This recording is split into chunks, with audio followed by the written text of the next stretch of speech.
Ti, ó Deus, Tu és bom. Quero orar uma vez mais com você que está em casa. Meu Deus, nós colocamos o nosso coração diante do Senhor, ó Pai, e dizemos, ó Pai, vem se revelar a nós, Senhor, nesta noite, através da Sua palavra. Vem se revelar aos nossos corações. Vem a Sua verdade, vem o Seu conhecimento, vem a sabedoria de Deus. E seja, Senhor, encontrado um coração, Senhor, sedento, uma terra boa, onde a Sua semente possa prosperar, ó Pai. E haja, Senhor, vida em cada casa, em cada lar, em cada família, para a glória do Teu nome. Assim seja. Amém. Amém. Queridos, estamos felizes porque Deus é fiel. Amém. Gostaria de compartilhar rapidamente. Nós temos um tempo para a gente decorrer essa palavra. Tem bastante coisinha para falar. Então eu gostaria no Salmo, que você já deixasse a sua Bíblia aberta aí no Salmo 18. E quero dar uma pequena introdução. Tem essa introdução, mas é importante que seja falado a respeito disso. Quando procuramos determinar o contexto histórico desse salmo, de vários salmos, o Salmo 18 é o salmo mais fácil de posicionar ele na história. Porque em 2 Samuel 22, Davi descreve esse hino, depois de vencer os seus inimigos, recorrendo ao poder de Deus em livrá-lo dos adversários, que não respeitavam o rei, então somente a Deus também não respeitavam. Nas suas palavras de introdução, Davi não se refere à sua posição como rei, mas sim como um servo do Senhor. Olha a importância de você se posicionar como servo do Senhor. Amém? O salmo inicia com uma declaração de adoração a Deus.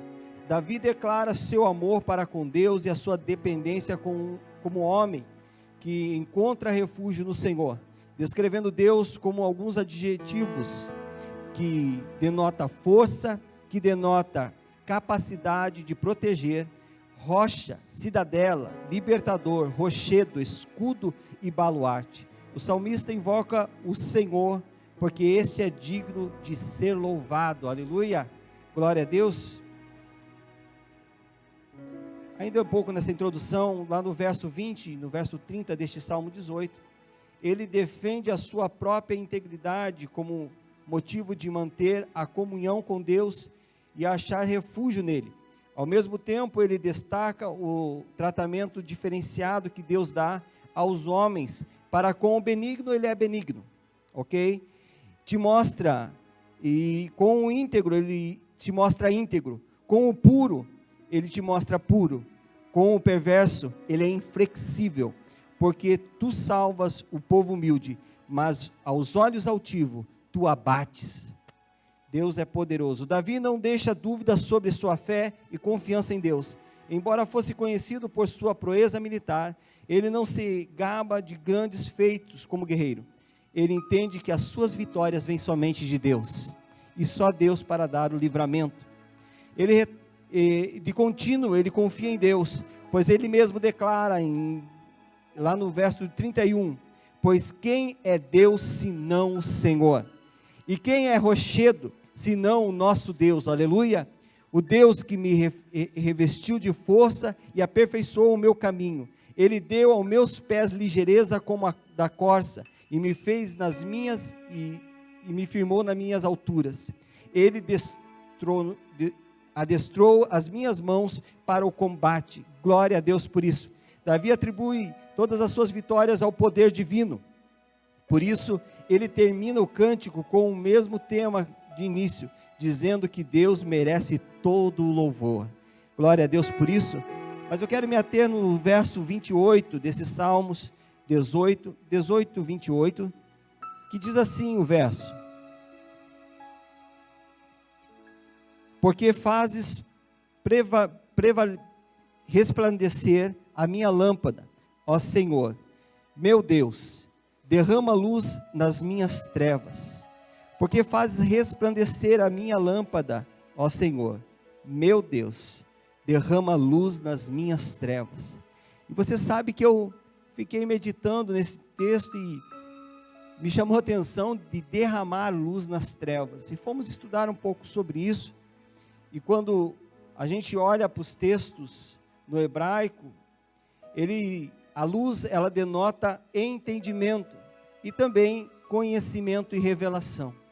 A luz, ela remete a essa palavra de entendimento, conhecimento e revelação. E o contrário da luz, que é as trevas, ela traz esse entendimento de ignorância, falta de entendimento, falta de conhecimento.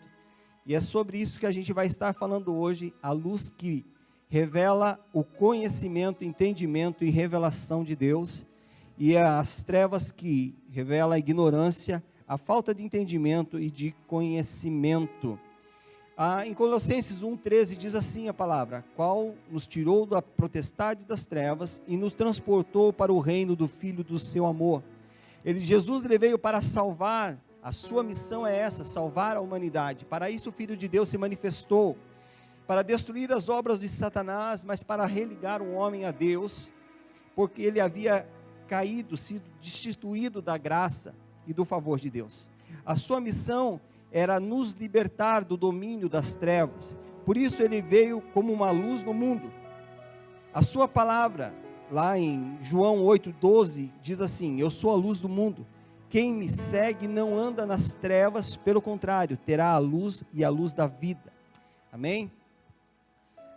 Muitas pessoas têm hoje a informação. E a informação, ela é muito fácil de se adquirir. Hoje você abre o seu celular e você fica conhecendo de coisas que aconteceram na China, no Japão, na Índia, na Indonésia, em qualquer lugar do mundo, porque a informação está fácil. Ela é de livre acesso hoje, através de uma plataforma.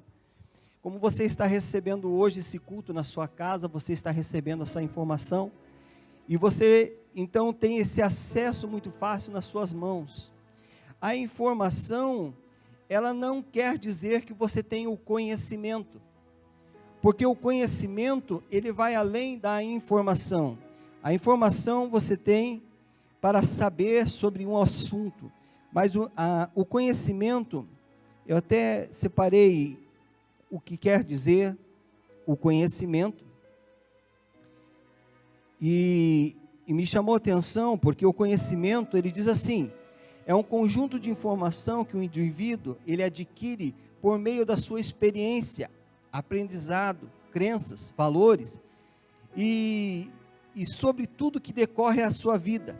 O conhecimento é capaz de transformar a vida e se utilizar de devidas contribuições na vida do ser humano, para que tenhamos um mundo melhor e uma sociedade melhor. O conhecimento, ele muda algo dentro de você, ele transforma algo dentro de você, ele te faz uma pessoa melhor. O conhecimento, ele te tira da ignorância. O conhecimento traz luz sobre a sua vida e te tira das trevas da ignorância, ok? Vamos tratar sobre esse assunto dessa forma. E você sabe que há muitas experiências que a gente vê de pessoas que elas se tornam ignorantes, e a ignorância não se dá por conta de ela não saber a informação, mas se dá por conta que ela não quer aprender aquilo, e ela então se torna ignorante.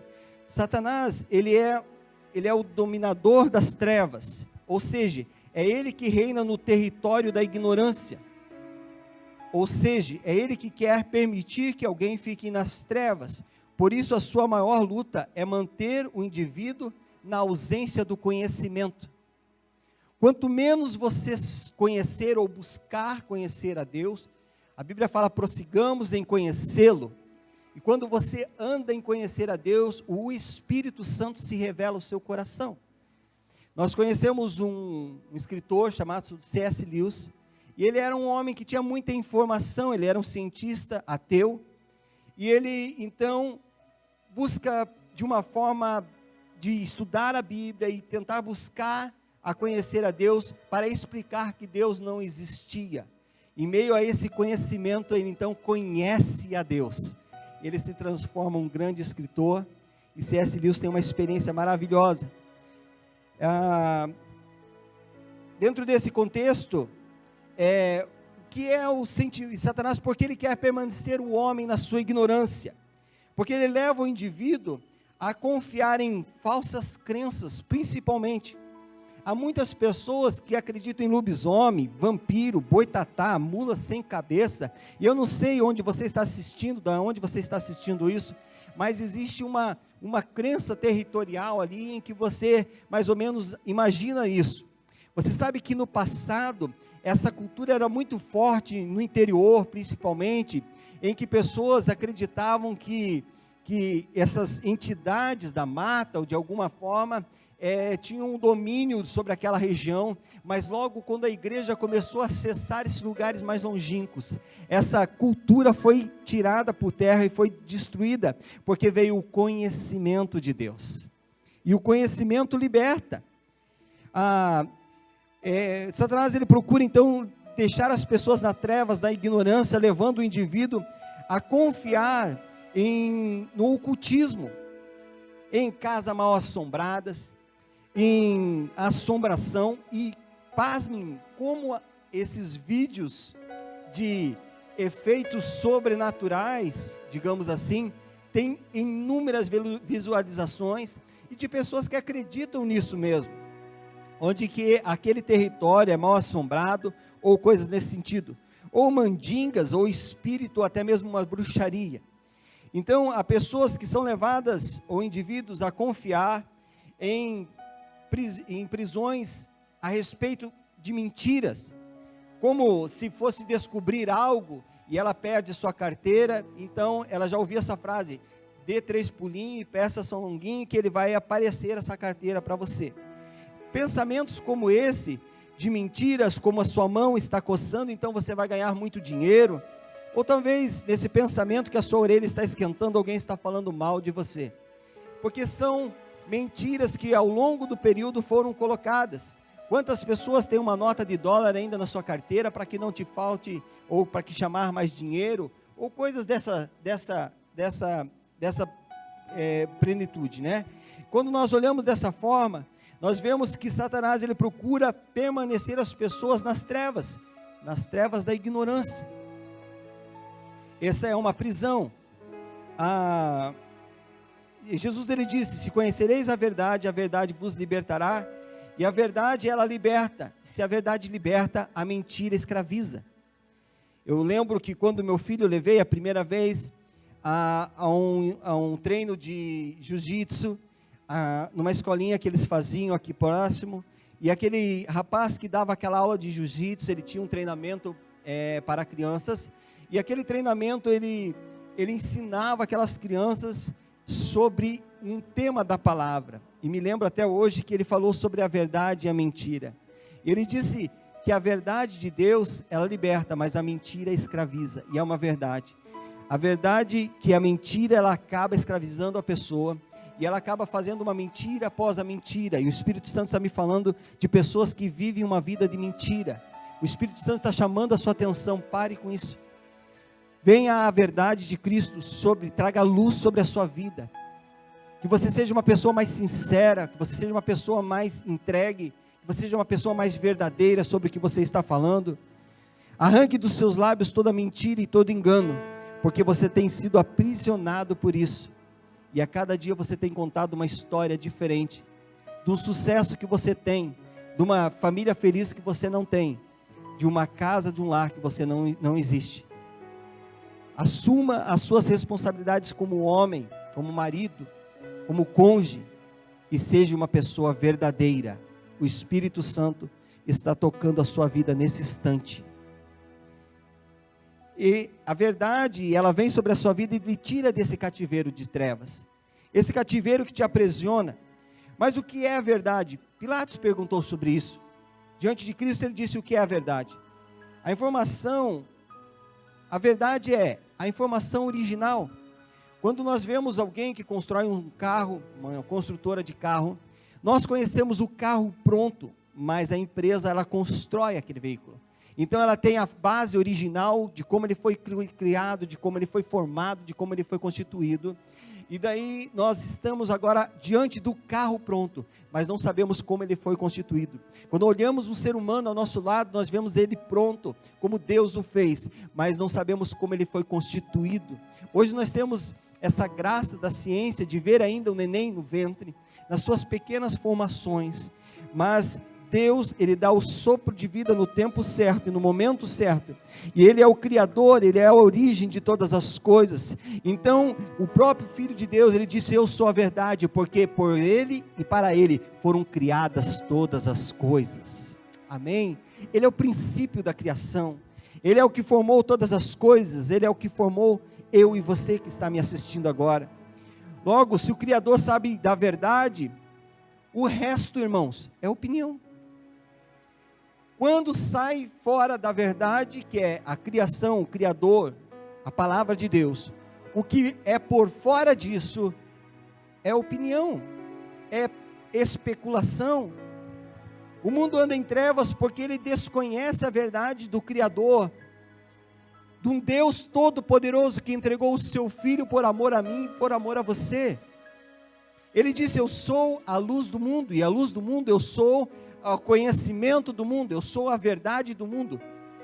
E Oséias, ele falou: o meu povo se corrompe, ou ele anda nessas opiniões, por falta de conhecimento, por falta desse entendimento de conhecer um Deus mais profundo. Somente através de Deus conseguimos desmascarar a mentira de Satanás, os sofismas deste mundo. Nas palavras do apóstolo Paulo: porque as armas do Senhor, porque as nossas armas,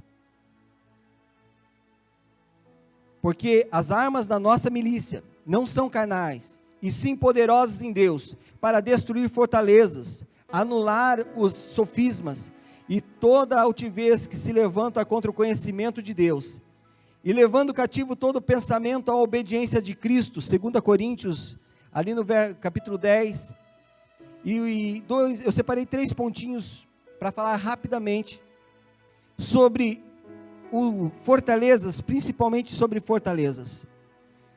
Ele está dizendo que as nossas armas não são carnais, elas não são armas físicas, mas elas são poderosas em Deus, para destruir as fortalezas.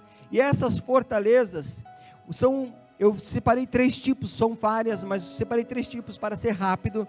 E a primeira fortaleza, são fortalezas pessoais da mente, em que prende as pessoas em maneiras de pensar e estilo de vida pecaminoso. Quantos já ouviram aquela frase: eu sou assim mesmo, eu nasci assim mesmo, eu vou morrer assim mesmo? Pau que nasce torto, morre torto. Irmãos, não é assim, de forma alguma. Deus, Ele tem uma obra redentora para todos nós. Esse pensamento pecaminoso é uma fortaleza que tem te aprisionado no vício do álcool, da prostituição, da luxúria, do engano, porque você não tem permitido que a palavra traga luz e a verdade sobre isso, o que a palavra de Deus diz a respeito desse estilo de vida que você tem vivido. A segunda fortaleza é a fortaleza cultural, os valores da nossa sociedade, que estão de acordo com as trevas. As fortalezas culturais são de acordo com os valores de Satanás na nossa sociedade, numa maneira geral, irmãos, de inúmeras formas. Uma frase muito pertinente, acho que foi o pastor Jefferson que colocou esses dias: tudo que fale contra, ou seja, contra a palavra de Deus, ou seja, ela não está alinhada com a palavra de Deus, ela é um engano, ela está fora da verdade. Quando nós olhamos essa luta constante pelo aborto, essa luta constante pela liberação das drogas, essa luta constante para a liberação de tantas coisas que destrói a vida, e diz a palavra que Deus deu o seu Filho pela vida. E quando nós olhamos isso está desacordo à palavra de Deus. Então esses sofismas, essas fortalezas, e há pessoas que apoiam ao tirar a vida. O terceiro ponto sobre fortalezas cósmicas, ou seja, potestades do ar, autoridades que são entidades que conduzem o indivíduo a uma prática pecaminosa. Nós vemos em Efésios 6,12 que Paulo lhe disse sobre isso, porque a nossa luta não é contra seres humanos, e sim contra principados e potestades, contra os dominadores deste sistema mundial em trevas, contra as forças espirituais do mal nas regiões celestiais. Precisamos então ter o quê? Um posicionamento de uma vida de oração, de uma vida de busca da palavra de Deus, para destruir todas essas fortalezas na nossa mente, desconstruindo algo que foi fortalecido ao longo da sua vida. Eu ouço muito essa frase, não vou ler a Bíblia que eu durmo. Nós deveríamos, essas empresas que vendem comprimidos para dormir, ia sugerir a Bíblia, porque sempre quando eu ouço essa palavra, me lembro disso, porque me dá sono quando eu vou ler a palavra. Seria a melhor coisa para você dormir então, irmãos. Mas eu quero dizer que há uma potestade do ar que impede você de conhecer, porque se você conhecer a palavra de Deus mais a fundo, você vai se tornar uma pessoa tão forte, que a luz de Cristo vai iluminar a sua mente, o seu entendimento, e você vai ser fortalecido pelo poder de Deus, amém? A segunda ponto que eu quero falar sobre 2 Coríntios 10, é sobre sofismas, e sofismas, que significa um raciocínio capcioso, feito com intenção de enganar, argumento ou raciocínio falso com alguma aparência de verdade. Quantos já ouviram aquela frase assim, o amor é cego, e se Deus é amor, Deus não vê nada? Irmãos, que mentira, é uma falsa verdade, é algo que conduz ao erro, induz ao erro. Nós vemos que um sofisma foi implantado no jardim do Éden pela serpente, e Eva, ela era uma aparência de verdade, e aquela aparência de verdade corrompeu o coração de Eva e de Adão, e para isso corrompeu a humanidade, e pelo pecado de Eva e Adão entrou todas as corrupções que nós vivemos hoje. O sofisma é algo que destrói a verdade, e é por isso a importância de andarmos na luz, e a luz é o conhecimento da palavra de Deus em nós, porque quanto mais as trevas nos envolvem, mas andamos como tocando no escuro, andamos no escuro. A palavra de Deus diz em João 8,44,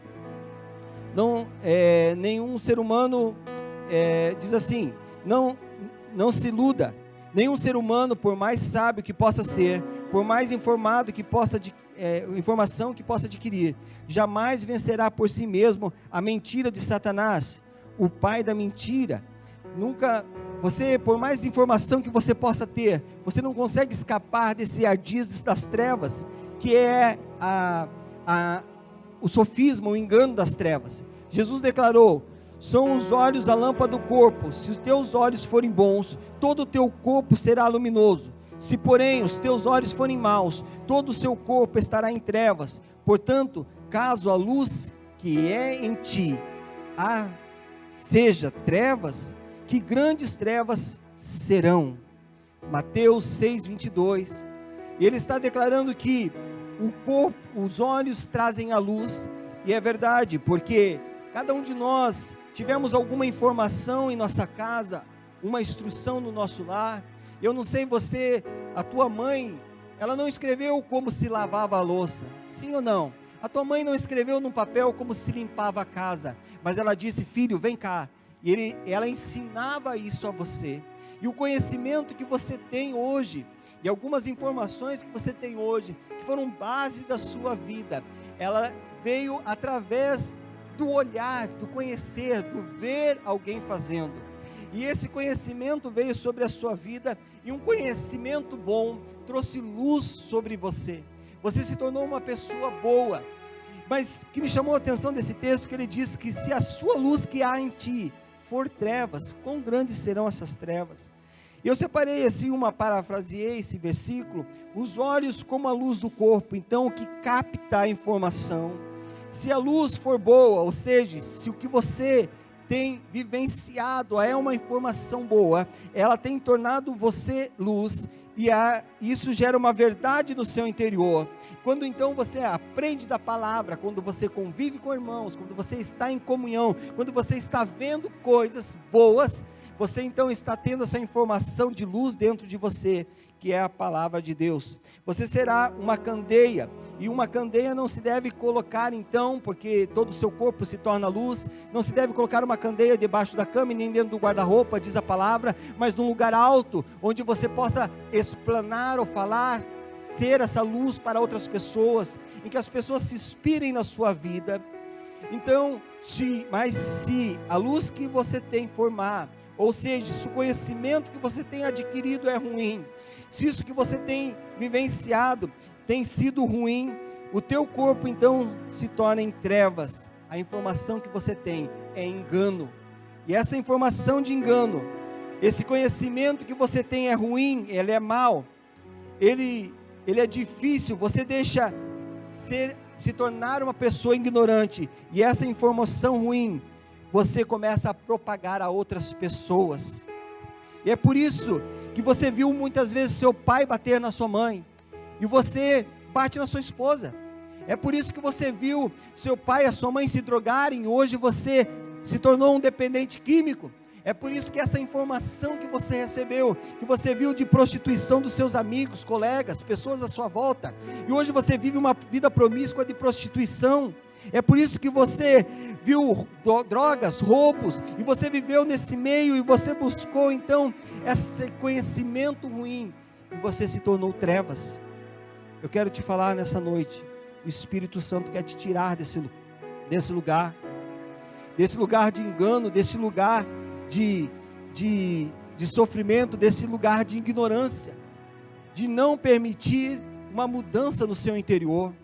Certa feita eu conversei com uma pessoa que ela era alcoólatra, e eu fiz uma brincadeira para aquela pessoa e disse assim: olha, você hoje bebeu todas. E aquele rapaz, ele ficou tão magoado, eu tinha um comércio, e aquele rapaz ficou tão magoado comigo, porque eu havia falado uma verdade, ele havia bebido mesmo, mas a verdade, quando alguém está na ignorância, ela é uma ofensa. E aquele rapaz então saiu e nunca mais voltou. Sabe, eu me entristeci porque eu pedi a oportunidade de falar de Jesus para ele. Eu estava falando sobre as trevas que havia nele. Se você tem que falar algo, fale da luz que há em Deus para alguém. E a luz é a palavra de Deus. O julgamento, diz assim em João 3,19, julgamento é este, que a luz veio ao mundo, e o homem amaram mais as trevas do que a luz, porque as suas obras eram más. O conhecimento longe de Deus, ele gera um orgulho, cujo destino é a queda. Todo conhecimento que vem longe de Deus, ele gera um orgulho dentro do ser humano, que gera a queda no indivíduo. É possível notar que um orgulho por muitas pessoas de serem muito estudadas, pessoas que conhecem muito, até pessoas que têm um conhecimento acima da média. É possível notar que as pessoas se colocam até mesmo acima da palavra, ou acima até mesmo de Deus. Certa feita, eu conversei com um rapaz, e eu havia falado com aquele homem já de uma meia idade, e quando eu falava da palavra de Deus a ele, eu falava sobre Moisés. Quando eu comecei a citar sobre os textos de Moisés, ele ouviu muito, ele parou para ouvir, mas depois ele começou a falar: lá no Egito, eu estive naquela pirâmide, eu fui lá na pirâmide de Tutankhamon, eu sei lá do Egito como que funciona, eu fui a Israel, eu fui no caminho, nos caminhos que tinha Israel, e eu estive em todos esses lugares. E eu falei: nossa, fiquei maravilhado com o conhecimento dele. Ele já tinha feito algumas faculdades, ele era uma pessoa muito letrada. E eu falei para ele bem assim: o que você acha de decidir hoje a receber a Cristo, esse o qual você foi e conheceu os lugares? Ele disse assim: não, eu não vou cair nessa não, meu amigo, porque eu conheço várias religiões, eu conheço várias coisas, mas eu não aceito não esse Jesus. E me falou assim, grosseiramente até. Eu fiquei entristecido, porque o conhecimento dele não prestou para nada. Ele tinha apenas informação, ele não conhecia o Deus da salvação. Isso é algo destruidor, porque ele estava na ignorância das trevas, e as trevas geram ignorância na vida do indivíduo. O apóstolo João ensinou: nele, Jesus, estava a vida, e esta era a luz dos homens, e a luz brilha nas trevas, e as trevas não a derrotam. Porque quando você tem Cristo, você tem a luz dentro do seu coração. Quando você tem Cristo, a verdade de Deus se revela a você. Quando você tem Cristo, você começa a olhar as Escrituras, e elas começam a saltar os seus olhos, e o entendimento vem na sua alma, no seu espírito, que Ele amou você de tal maneira, que Ele entregou o seu Filho por amor a você. Eu não canso de ler Hebreus e as lágrimas correr do meu rosto. Homens que não conheceram e não tiveram a experiência que nós temos do Espírito Santo, e mesmo assim ouviram a palavra e saindo dos seus lugares pela fé, tomaram aquela palavra no seu coração, e eles estão na galeria dos homens da fé. Me entristece quando se fala das Escrituras, e nós vemos pessoas que acreditam em OVNIs, em ETs, acreditam em seres extraterrenos, e não acreditam de uma forma tão simples, num Deus maravilhoso, que entregou o seu Filho para nos salvar na cruz do Calvário. Eu estou chamando a sua atenção nesta noite, porque o Espírito Santo quer tocar o seu coração. Deus quer salvar você, o Criador, Ele te criou para um propósito, Ele quer mudar a sua sorte, Ele quer mudar a sua vida, Ele quer mudar o seu estilo de vida, Ele quer trazer o conhecimento da verdade no seu coração, que é Jesus Cristo, a verdade que nós precisamos para esses dias.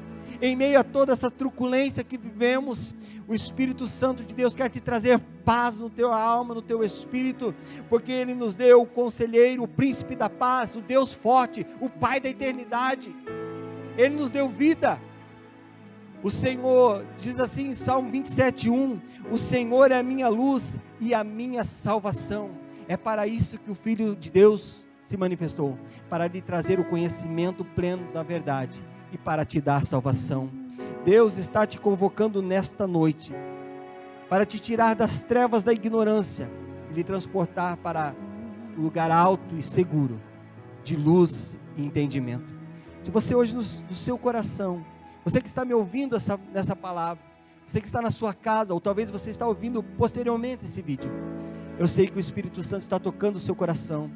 Eu gostaria que você, nesta noite, entregasse a sua vida a Jesus, confessasse a Cristo como seu único e suficiente Salvador, para que a sua sorte, a sua história, a sua descendência, seu futuro seja transformado, porque é onde o Espírito de Deus entra, onde a palavra de Deus entra, onde o Cristo vivo se manifesta, há mudança, há diferença. E eu quero declarar sobre a sua vida. Se você hoje quer fazer isso, você possa na sua casa colocar a mão no seu coração e dizer: Senhor meu Deus, nesta noite eu quero entregar, neste momento eu quero entregar a minha vida e reconhecer a Jesus Cristo como meu único e suficiente Salvador. Neste instante eu peço perdão dos meus pecados. Lembra-te de mim quando voltares, escreve meu nome no livro da vida, e que haja agora em mim a sua presença do teu Espírito Santo. Amém. Amém? Você fez essa oração junto comigo. Se você orou assim, eu gostaria que você enviasse uma mensagem de texto para o telefone 995126655. Ou se você colocasse no chat: sim, eu fiz essa oração. Nós queremos te conhecer melhor. Nós, como Igreja Aba, queremos orar pela sua vida, pela sua casa e pela sua família, e declarar que hoje você é uma nova criatura em Deus. As coisas velhas se passaram e Deus fez tudo novo. Através dessa palavra eu quero declarar: receba a cura de Deus, receba a libertação, receba a salvação, receba a vida. Pai, eu oro por esses irmãos que oraram junto conosco, pelos irmãos que estão conectados conosco agora, e eu peço a Ti, Senhor, que o Teu poder, ó Pai, encontre a cada vida, encontre cada casa e cada família. Restitui, Senhor, a família deste homem, restitui, Senhor, a casa, restitui os filhos, enxuga os lágrimas, Senhor, dos olhos, Senhor, desta mulher, e o Teu poder, ó Pai, sede com eles para a glória de Deus Pai. Assim seja. Amém, amém e amém.